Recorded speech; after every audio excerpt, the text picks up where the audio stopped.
Hello, Agent 2579. Welcome to your first training info session, and congratulations on being selected as a recruit for the DRD Agent program. As a future agent, these sessions are meant to inform you on the protocols of the DRD and how to carry out research operations to gather data against the enemy. The only enemy.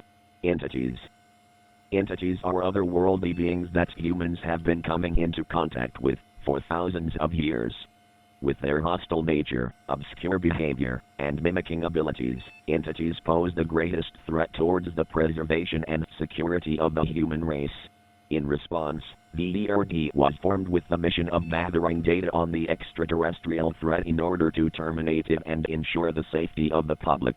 As an agent of the DRD, you will be carrying out highly confidential research missions to study the behavior patterns of entities and report back to the department. Each research mission comes with protocols. Agents will be briefed on the protocol of the mission beforehand, and it's imperative that agents follow the mission protocol as instructed. Failure to follow mission protocol will result in termination.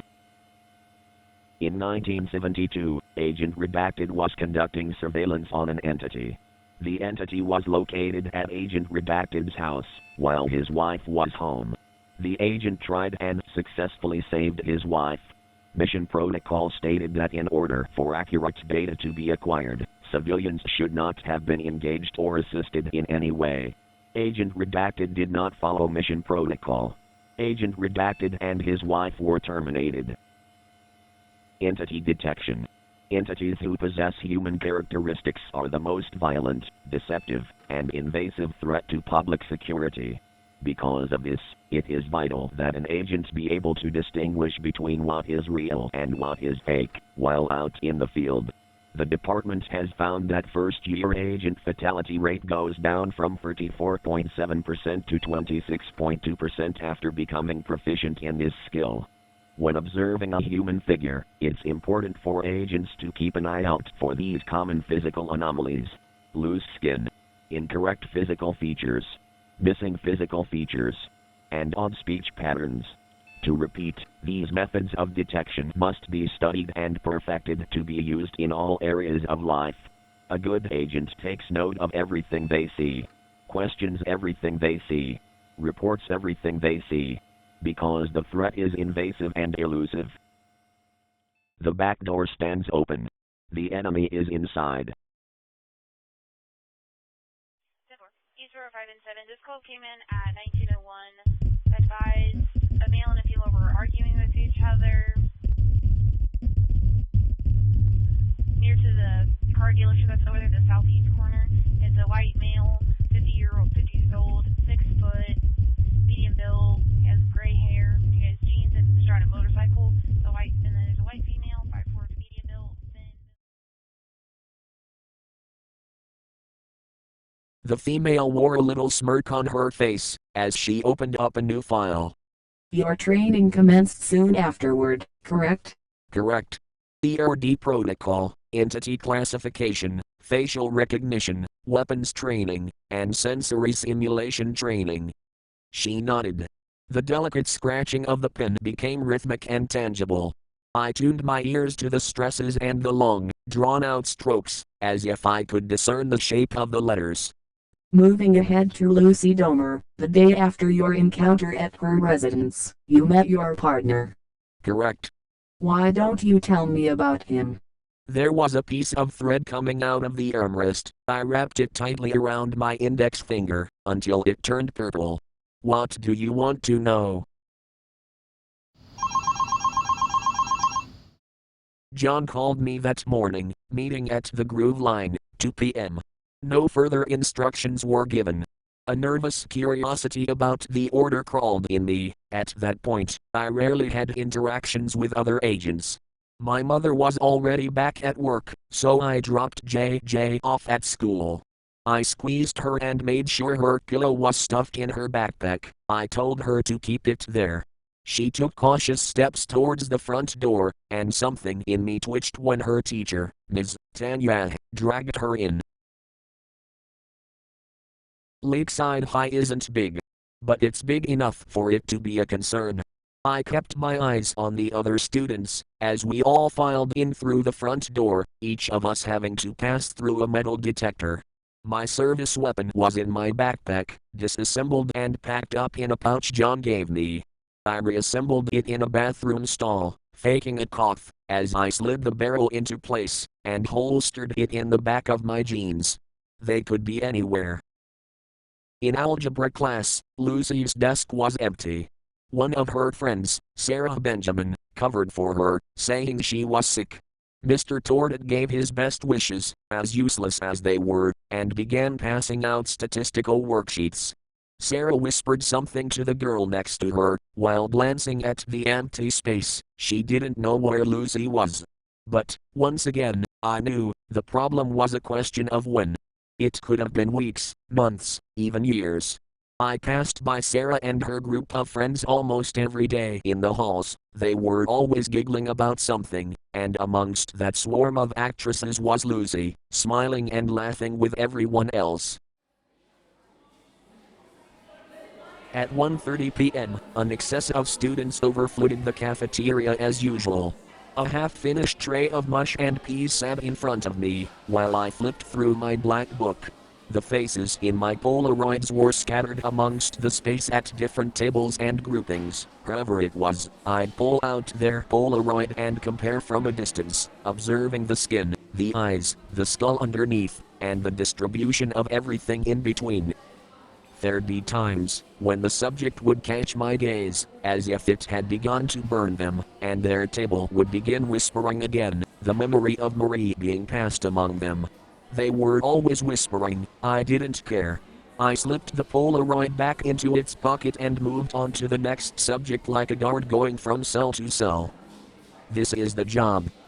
The next photo was of Marco Lozano, male, Hispanic, brown eyes, 18 years old, last I checked, senior year, and a diamond-colored earring on his left earlobe. Nothing stood out immediately, and his photo was a close enough match. I thought the table he was sitting at was cause enough for concern, though. It was in the middle of the cafeteria, with Donnie Lane, Parker Winston, Henry Baxter, Jenny Christian, and 2 empty seats, one of which belonged to a figure with Lucy's face. The other seat belonged to Sarah, who scurried up to the table lit with her arms locked around her torso, as if it would help keep herself together. I couldn't catch any details of their conversation through the mass cloud of conversations floating through the cafeteria. Sarah asked something, and everyone at the table shrugged and shook their heads in response. A brief glimmer of what appeared to be hope deflated from her eyes like a wet balloon. The shape of Lucy's name flew from Sarah's lips, as she began spreading word of what soon would be the top story on Channel 54.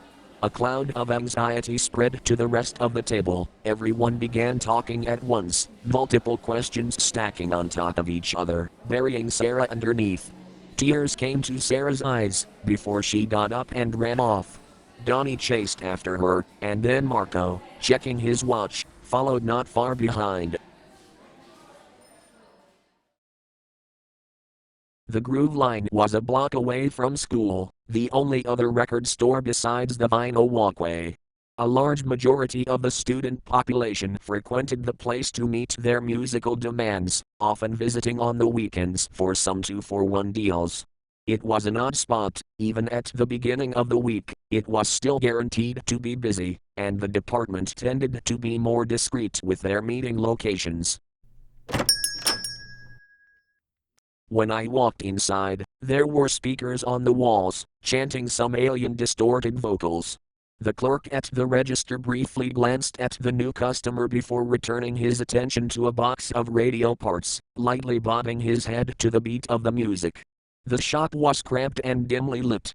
There were only a few aisles, all of them stuffed with several groups of students and the occasional adult straggler, browsing the wares. I scooted down the middle aisle, squeezing past a band of slender metalheads, and pretended to observe the storage shelves stacked with tapes. It all carried the stale smell of antique wood and dust. I didn't know my next step and assumed I just had to play the part and wait for John or someone else to show up. My attention began to shift, though, from a poster of the police when a stinging prick of electricity surged up in the back of my neck. I glanced over my shoulder at Kate Morocco and Jason Adkins, who both snapped their attention back towards each other and continued with their filler conversation. I looked forward, my heart skipping a beat, and went to move down the aisle, but there was someone standing next to me. I instantly recognized Marco Lozano with the stud in his left earlobe and an Aerosmith t-shirt under his jacket. He glanced at me, as he was running his finger down a column of tapes. What's up?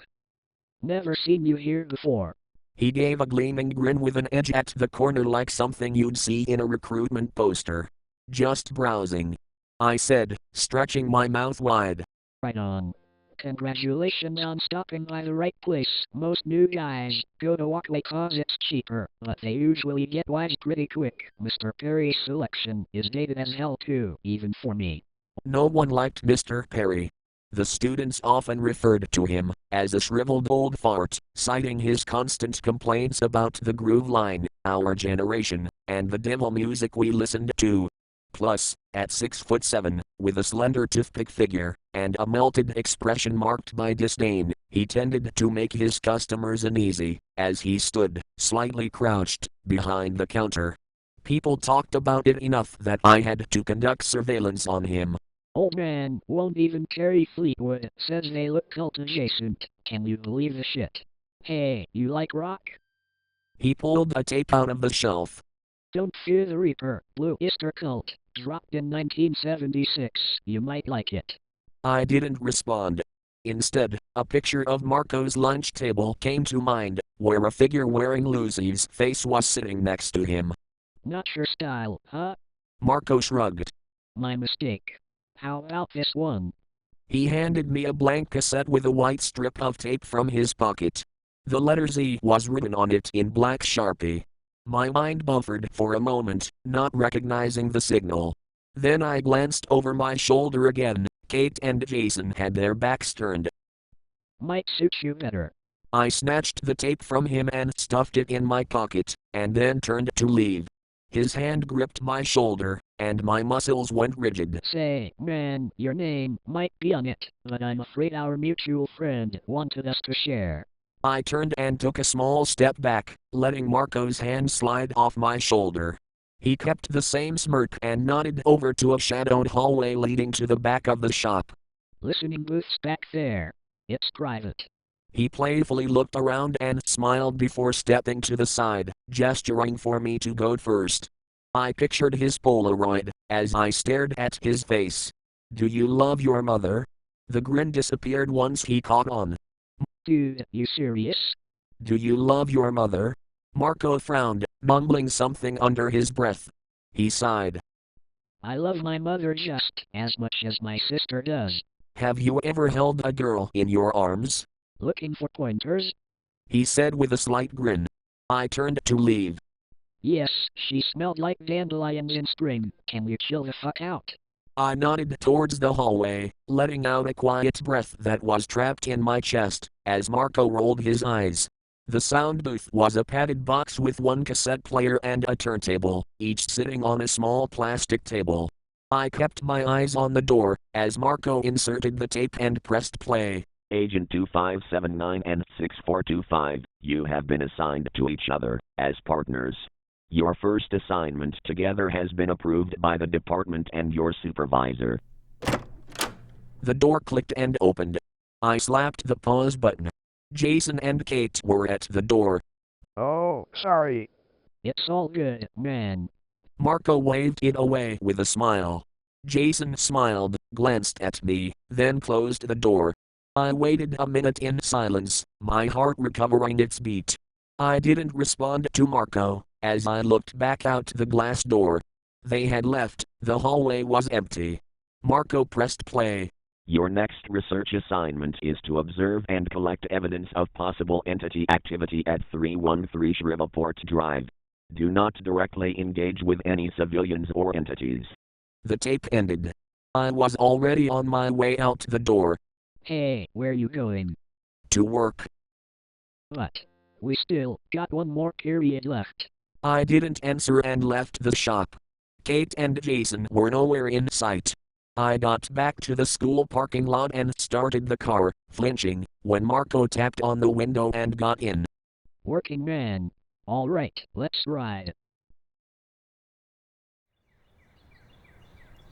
It was the Sullivan residence, an aging one-story domicile for a family of four located a little closer to the heart of town. I didn't know any of the Sullivans that well, only meeting them once at a town hall meeting that I attended with the sole intent of capturing the many faces in this town. I had every member of the Sullivan family in my black book. Marco was parked in my car across the street from the residence with a camera in hand. I was around the corner at a payphone booth, one of the few we still had sitting around this town. The residence had a large window in the front with a view of the dining room and the small green rotary phone hanging on the wall, giving Marco a clear shot, as I called the number. The line rang for a moment before it was picked up, and Ms. Sullivan's southern accent came through. What can I do you for? I cleared my throat. Yes. Hello, my name is Danny Lincoln. I'm a representative with the Midwestern Jehovah's Mission program. I was wondering if you had a moment to talk about our Lord and Savior, Jesus Christ. Oh, I'm actually in the middle of cooking something up right now, but hold on, I have someone who would love to talk to you. Fred, get off your butt, someone's on the phone. I jotted down my observations in a small notepad while waiting for Mr. Sullivan to come to the line. Mrs. Sullivan didn't indicate any audible discrepancies, but I needed visual data to conclude anything. Hello. Mr. Sullivan's voice was groggy and crawled out of the receiver like it had been stuck in a swat of tar. Yes, this is Danny Lincoln, and I was wondering if you had time to discuss the matter of your salvation. The line hummed for a second. Salvation?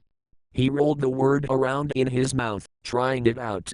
I went down to the next question on the list. Yes. Jesus died for your sins. Do you have anything you'd like to confess? Nothing at the moment, no. I'm as innocent as a sheep. His speech started to falter like a signal losing power due to a great amount of demand. I jotted down the note. Everyone's a sinner, sir. Okay, yes. I think I have to go now. My wife is calling me. Are you a child of God? He grew silent, again, leaving his steady breath to flow through the receiver, which occasionally stuttered like a broken record. Are you? His tone suddenly developed a judgmental edge that cut through the line. I didn't realize I had dropped my pencil until its wooden composition tapped against the concrete. I bent down and picked it up. Of course, sir. Why wouldn't I? Everyone is a child of God. Good to know. I'm hanging up now. Thank you for calling. The line went dead, the monotonous drone drilling into my ear to see what lay inside my skull. I hurried over to the car, where Marco was sitting in the front seat with his camera aimed at the dining room window. From a distance, I saw Mr. Sullivan standing by the phone, his arm leaning against the wall, as he stared off into nothing. Report. Sophie rolled straight to the phone when you called. I didn't catch any, Physical indicators. Marco snapped his fingers. Yeah, that. He continued to explain that Mr. Sullivan came to the phone from the living room, also with no physical indicators, and then Mrs. Sullivan went back to the kitchen. He had observed all four family members in the house. Mr. Sullivan went back to the living room with his two children, while Mrs. Sullivan was busy cooking in the kitchen. What'd he say on the phone? I traded him my notes for the camera. It was a Pentax P3 with a 100mm lens attached, equipment provided by the department. Through the door to the dining room, I could see the kitchen, where Mrs. Sullivan was cooking dinner in front of the stove. The faint ghost-like steam floated in front of her face, making it appear pale. I switched my focus over to the other side of the house, where another large window gave me a perfect view of the living room. On the floor, playing with a combination of American Girl dolls and He-Man figurines, were two young adolescents, male and female. They both appeared to be about 4 to 6 years old, with the female adolescent appearing to be the older one. They shook the plastic humanoids, one after the other, in an attempt to mimic conversation. It was a primitive representation, like a crayon drawing of a setting or animal we've all seen before. The toys went still when Mr. Sullivan walked into frame. He looked down at them as he sank into a cushioned lounge chair sitting in front of the TV, which stood silently with a dead black screen. So it's Fred? Marco asked, looking up from my notes. That's what we're here to find out. Mr. Sullivan continued to sit there in silence, staring at the black screen. His children gazed at him for a moment before turning back to their imaginary discussions. The female adolescent, Charlie Sullivan, giggled as their male sibling, Tony Sullivan, put his He-Man figure up to the doll and pretended to peck it on the cheek. They both kicked over with their mouths open with what I assumed to be laughter, as their faces grew red and contorted. The whisper of that soft, bubbly pitch resonated in my ears. A similar noise sprang out of JJ when she was younger, back when we resided in the small confines of that apartment. All you had to do was take her doll and make it fly, and she liked it best when you pretended that it had escaped out the window. They got kids in there. I see them. What we gonna do about them? I snapped a photo of them as they calmed down and sat there, beaming at each other. They're civilians. Protocol states we do not engage with civilians. I handed the camera back to Marco and took my notepad. We don't know who's a civilian anyway. Right. But it's obviously Fred. Marco was very emotional in his deductions, one could almost call them assumptions. During training, I learned about an agent like that. John didn't give out their name, not even their ID number, but he did tell me about their last assignment. They were conducting surveillance on a single father and his daughter. They were sure of the father's assimilation, but they didn't want to leave the girl, so they broke into the residence after the father had left for work one day. It was against protocol, and the department found out, so the agent was terminated. What about the girl? No one knew what happened to her. Until one day, the father reported finding the remains of something in his daughter's closet. But no one knew who the remains belonged to. The department investigated and found a mix of DNA profiles, including the daughter, the unnamed agent, and something unknown. Marco cursed under his breath and turned his head back towards the living room window. The young adolescents had run off, leaving their toys strewn about on the carpet. Mr. Sullivan watched them leave. So we just going to sit here? We follow protocol. Marco sighed and continued to watch the house. We need to bug the place, might learn something. I didn't respond. Mr. Sullivan was staring at the pile of toys now, locking eyes with the plastic optics of the American Girl doll.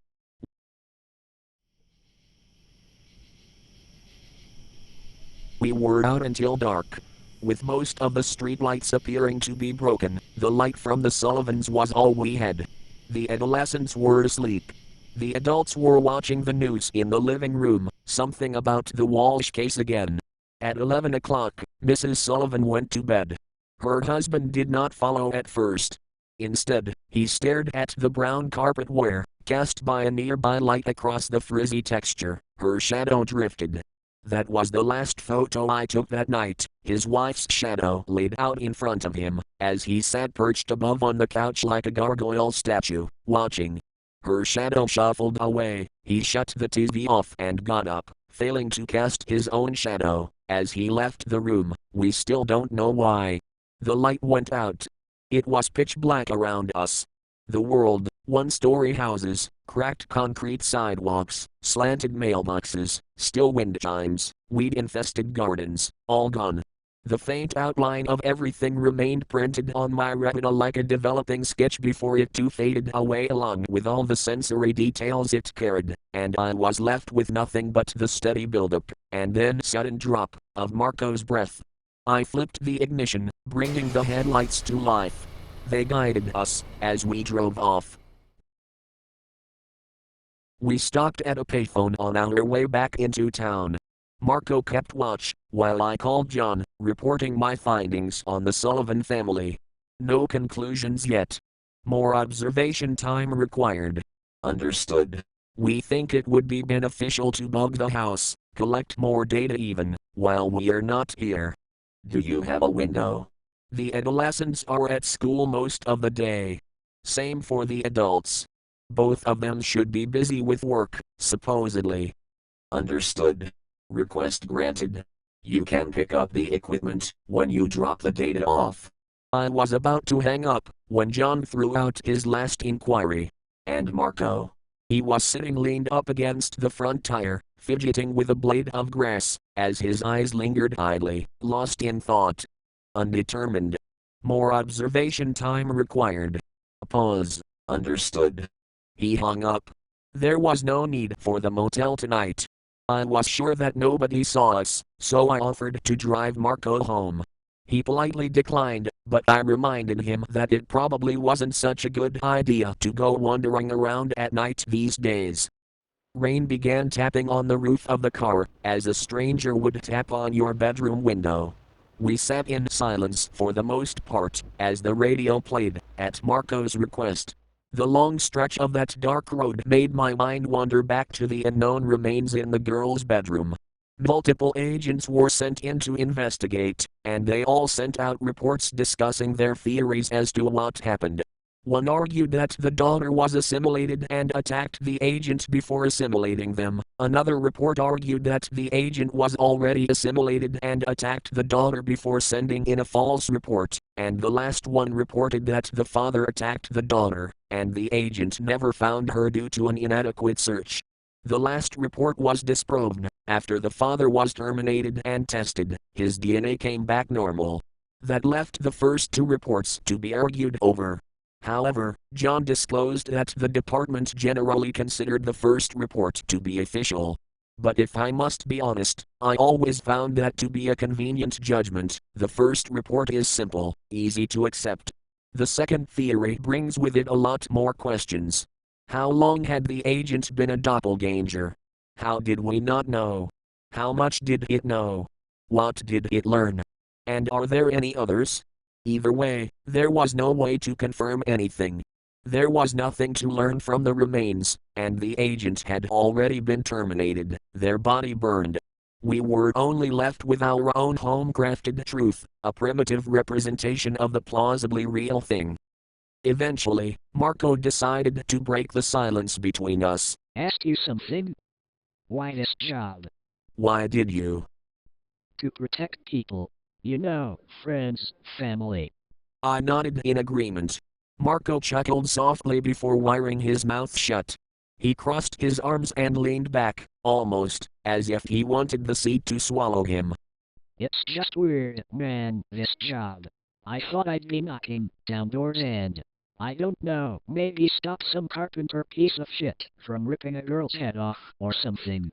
I shook my head, resisting the temptation to roll my eyes. Can't fight an enemy you don't know. That's why we observe. Say, man, how long you been on this job? I mean, you probably seen more shit than me. I didn't respond and watched the orange glare of the streetlights wash over that strip of concrete in front of us, creating a border between it and the void that dwelled on both sides. You ever seen an entity face to face? You ever shot one? I nodded, as several deformed caricatures flashed in my mind. They die? Sometimes. Sometimes? Marco asked, sitting up slightly. What you mean? Sometimes they stay down. Other times. Why? We don't know. What do you know? Not enough. I looked at him. And that's our job, to learn. We stay low and observe. Marco slumped back in his seat, his expression going lax and loose. It made me nervous. It was about 10 minutes after, when we were a mile or so from his house, that the music was intercepted by what I always took to be some sort of alien signal.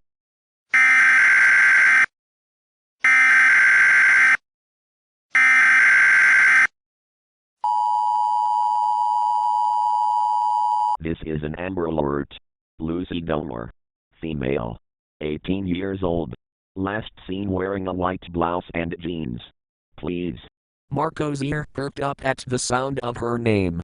He sat up like a creature shocked to life, digesting every robotic word, his body convulsing a little in an attempt to reject the news. The broadcast ended, and the steady strumming of a guitar came back. I didn't say anything, keeping my eyes on the road even, as Marco looked at me, his breath mangled and wrung out. He didn't say anything for the rest of the ride. When I parked in front of his house, he spilled out of the car, shut the door, and slowly trudged inside. I watched in silence.